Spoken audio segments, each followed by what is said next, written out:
Hi, I'm Donna. Welcome to my vlog. Today I'm going to share a recipe from my book, Comfort Food from the Campbell family. Definitely not a diet book. I don't use a lot of diet stuff. This one is from page 149. I don't have all the ingredients that this recipe calls for, and I'm going to make less than this recipe. The only thing I don't have is a different kind of cheese, the blue cheese. I'm going to use the little cheddar because I have that and because the recipe calls for it. And I like to be creative. You don't have to follow a recipe. Recipes weren't made to be followed verbatim. Recipes were made to be looked at and used as a guide, in my opinion. So first thing that I'm going to do is cut my potatoes. Now normally I would use larger potatoes and I would peel them and chop them and all of that, but today I am going to be using these, so I'm not going to peel them. Peel is fine. Potato peel is great, but I am going to cut them and boil them. So I've already washed my hands. Washing your hands, incredibly important part of cooking. So got my clean salted water cutting board, my clean cutting board, my knife. Let me move the seasoning there. And my bag of potatoes. If I can figure out a way to show you me cutting potatoes, I will, but I don't think I'm going to figure that out. Let me try doing it one-handed. Not a great idea. But anyway, so I'm chopping potatoes and then I'm putting them in my cold salted water. And I'm going to do that now. Okay, so when boiling potatoes, you're going to start with them in cold water.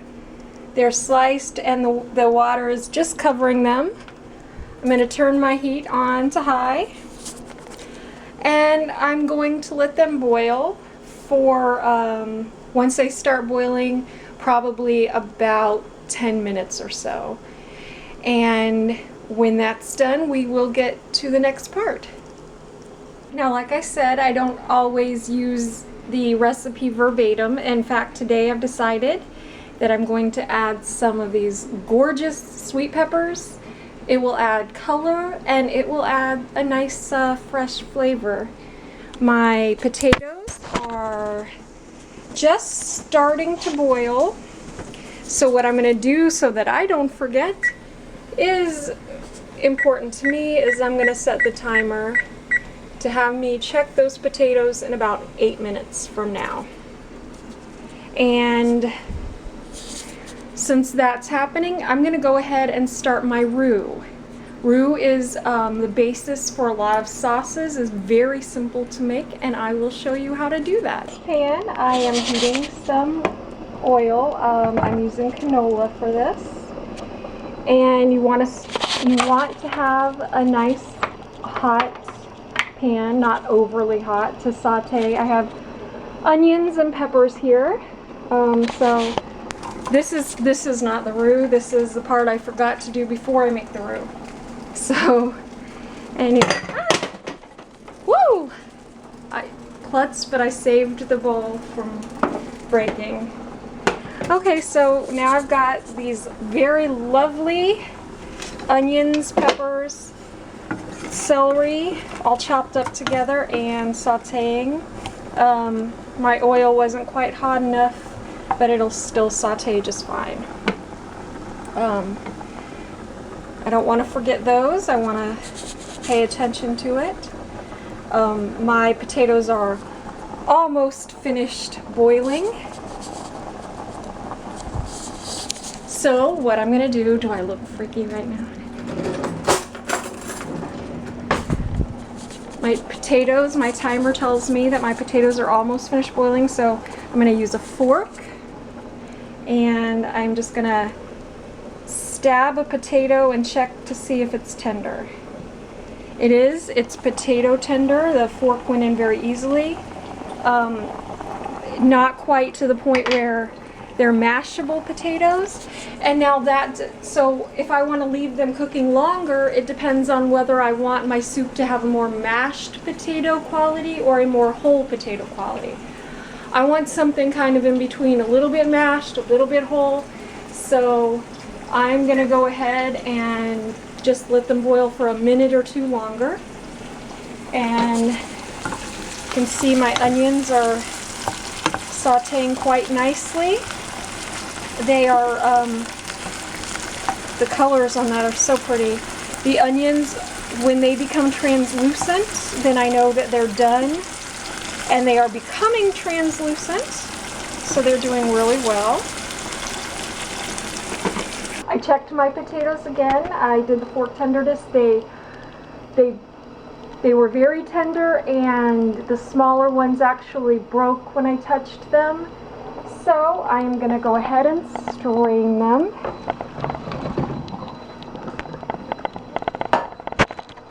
There they are, nice and strained. Shake the water out. And I'm going to just set them with my, and I am just going to set them in the pan with my sauteed peppers and onions. And they will sit there nicely waiting for me. Okay, now I'm ready to make my roux. I have my ingredients, which are butter and flour. I'm going to use them in about equal parts. Now you can use oil, canola oil, vegetable oil, whatever. I prefer butter. Butter, you know, is a very healthy ingredient if used in moderation. It has 2 ingredients or even 1 ingredient itself, depending on whether you salt it or unsalted. Sweet cream, that's it. That's what makes butter. So I'm going to use that.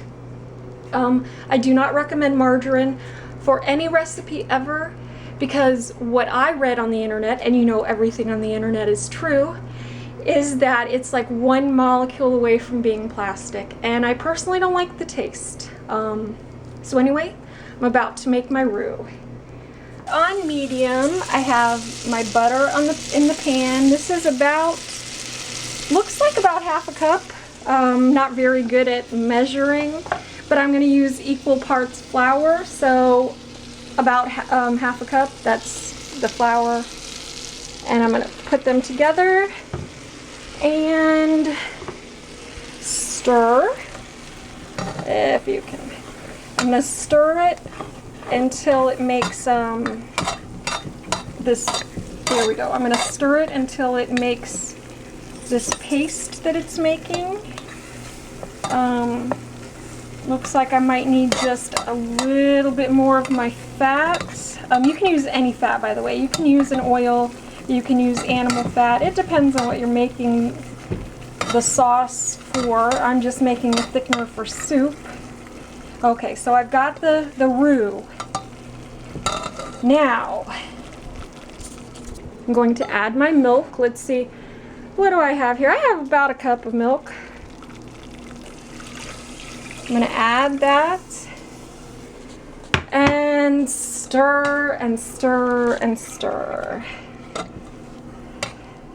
Keeping it over medium.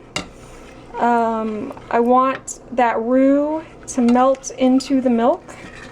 Actually, normally for this recipe, I use much more milk.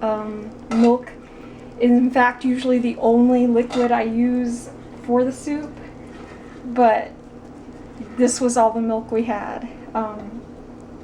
I should have checked first before I should have checked first before I started cooking, but it's too late now because I already started cooking. But I'm going to use the chicken broth to make up the rest of the soup, and that'll be fine. That'll be tasty. It's already not vegetarian, or at least not vegan, with the milk and the butter, so that's fine. Okay, so I've got the base of the soup going. What I'm going to do, the next thing I'm going to add actually is my cheese. What I have here is cheddar. I have mild white and a sharp yellow. Yellow cheddar is only cheddar that has had something in it to make it turn yellow. Cheddar is actually white, but what I have is yellow. So anyway, I'm going to add that. Captain, incoming message. I got a message. Okay. I'm going to add that and stir. Normally, I would also, you just want to make sure it's cut small. Shredded works really well, but I didn't feel like shredding it. That's the way it is. So anyway, shredding it works really well. You want to keep stirring and stirring and stirring as your cheese melts into your soup. Like I said, to make up the liquid, I'm going to use some chicken broth. And also, like I said, I just never measure. I do everything by the eye. Which is why I'm not a good baker, but I am a good cook. Because with baking, everything has to be scientific, and I am certainly not scientific.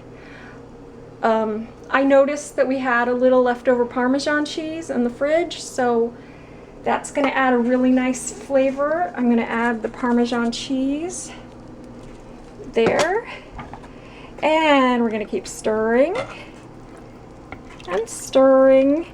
You can see that the liquid right now is not that thick, but it will thicken up as it cooks.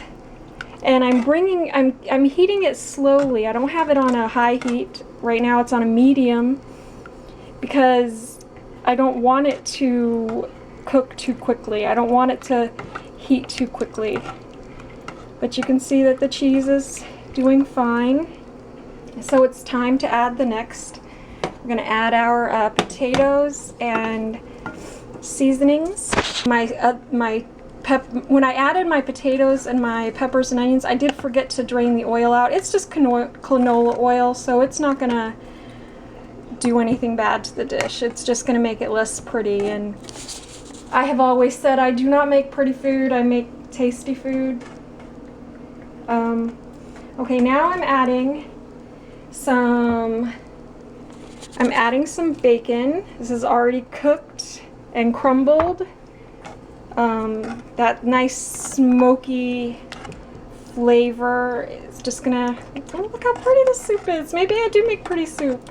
Anyway, I'm still stirring, and I don't know how well you can tell. It's still thin, but it is getting thicker. The cheese is melting still, and so I want to keep stirring. One, so it doesn't get those little flour dumpling lumps, and one so that the cheese melts nice and easy. As I stir, I can feel it getting thicker.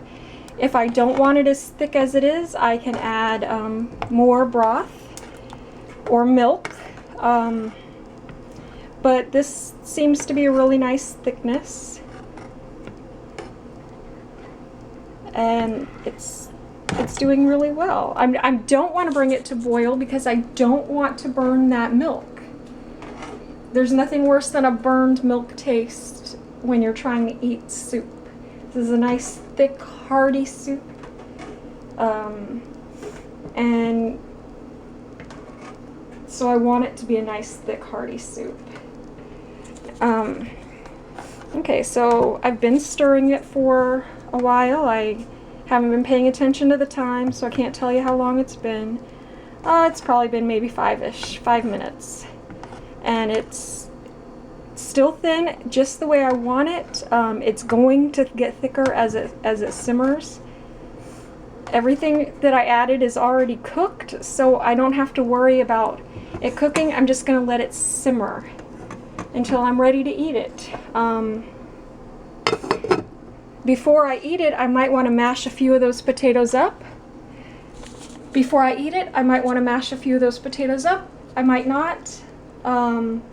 But that's that.